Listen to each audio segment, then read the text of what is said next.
Good evening, everyone. I'm TheaterWorks Artistic Director Caitlin Lowens, and it's my pleasure to be here this evening with Mark Arnest. Hello, Who's Mark. just learned how to pronounce your name. I've been mispronouncing it for years. You know, you and my high school French teacher, it's going to be okay. Okay. I don't speak French, though. So, We'll work on it. okay. Mark, would you like to give us a little bit of context for the piece that we're about to share this evening? Yes.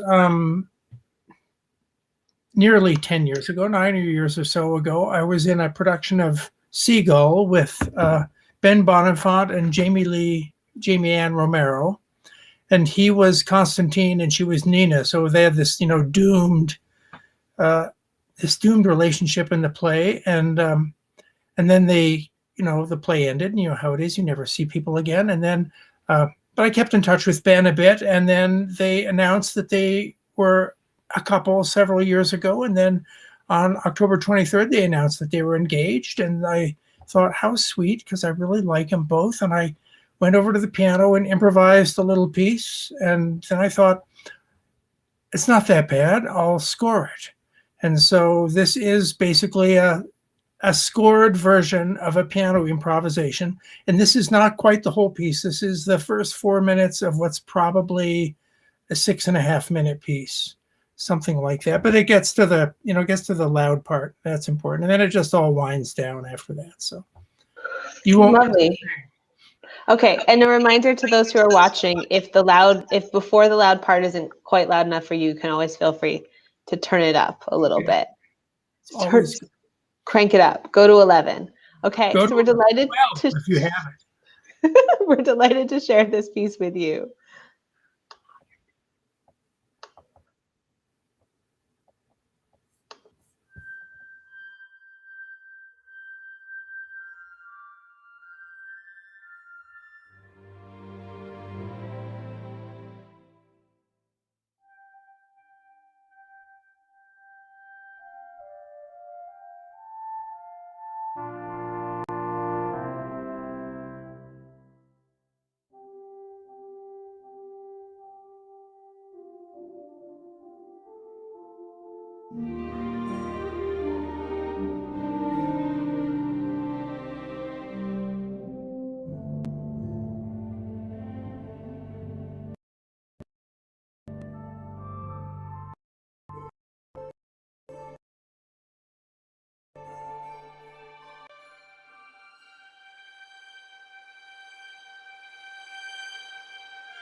Well, that was delightful. I love the video because it's not just the loud bit, it's also the busy bit visually.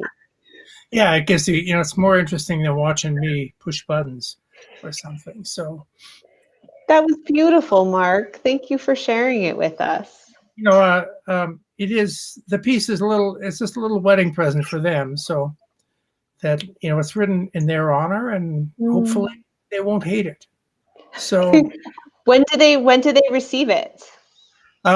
when it's finished, so which I'm hoping will be in a couple of days. I'm pretty close to the rest of it. I would have had more done if I'd seen how many other people were going over their 3 minutes. So but Yep, it's true. We haven't brought out the hook for anyone. Mhm. So I'm it's fair. glad, and I don't want to be the first one. So No one does. Um, so you already shared a little bit about the genesis of this particular piece. May I ask the question of how music composition came to be a way that you expressed yourself? uh, it's one of my earliest memories is crawling up Mm. onto the piano bench and plinking out tunes and writing on them with a pencil so I would remember it. And of course, it did not work because I couldn't write duration or order even. So I've always had music going through my head. It's just I had no choice. Amazing. Now that you are an older person who has other ways of notating your music, do you have a particularly favorite piece of musical notation, a note or a mark or a thing that you really enjoy deploying? To play or I was thinking to write, but also to play. to the the smartphone has really made it a lot easier to remember stuff because Mm. you just sing it in or play it in. I used to just lose ideas all the time. And now part of it, when you mentioned older person, and that is actually part of the reason I'm doing this piece because as I age, everything gets slower. I mean, it's a terrible fact. And so I'm looking for ways to streamline the creative process. Mm.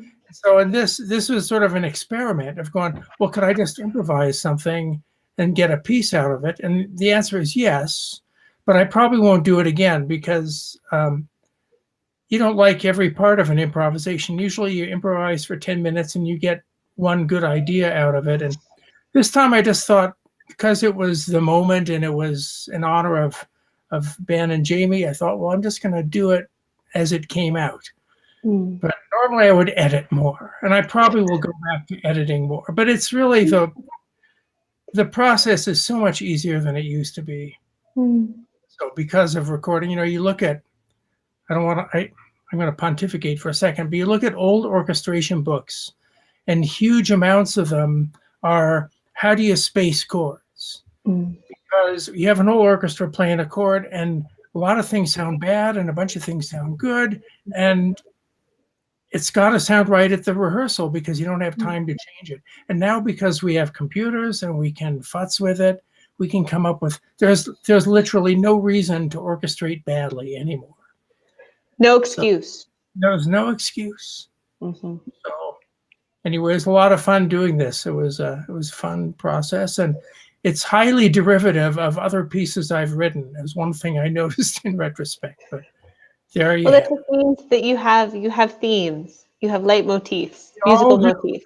have We themes that run through our lives, we all do. The trick is just recognizing them, right, and acknowledging them. and hopefully you don't hate them. And appreciating them.